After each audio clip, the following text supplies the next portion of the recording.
Hey guys, this is Miss Moyer, and I was looking over your IXL practice and for volume, and there were some problems that I noticed that seemed to be some common areas of difficulty. So I was just going to go ahead and go through a few of those problems with you so you can see how to work them out. That way when you go back in, you will know what to do. So we're going to start with this volume of a cylinder.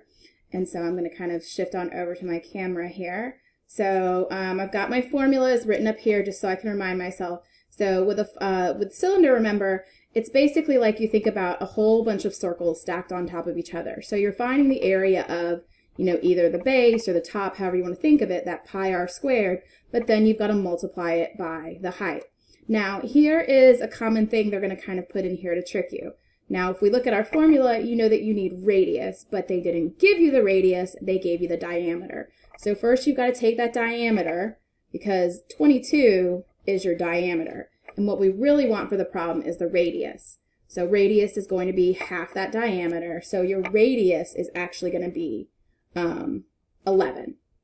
So now I've got everything I need for that formula. Again, that formula is pi r squared times the height.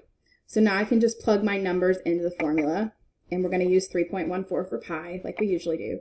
So I've got 3.14 times my radius squared, so that's 11 squared, times the height, which is 11 again. So I'm just going to do it right here in the calculator because, we get to use the calculator. So 3.14, actually I'm going to back it up. So 11 squared, there we go, 121. That's what I thought. I always get confused with like my 11 and 10. So, all right, so 3.14 times 121, that's your 11 squared, times 11 again, and that's going to give you 4,179. Move this over here. So my volume equals 4,179.34. Now, in a lot of these problems, they ask you to round to the nearest tenth. So, of course, here's your tenth place. We check next door. That's below 5. If it's 5 or above, I would round it up. So if I'm rounding this to the nearest tenth, my volume is going to be 4,179.3. And if I check my units, if I go back here, because we always want to put our units, that is in feet. So my answer would be in feet cubed. Because remember, cubic units is what you do volume in. Okay, so that was an example with cylinders. Let's take a look for an example with a cone. So the next one we're looking at here is a cone. All right, so this is volume of a cone, and again, this was a common one people had missed on IXL. So go over here. I'm going to just kind of try and scroll this up a little bit. Okay, so there's my cone.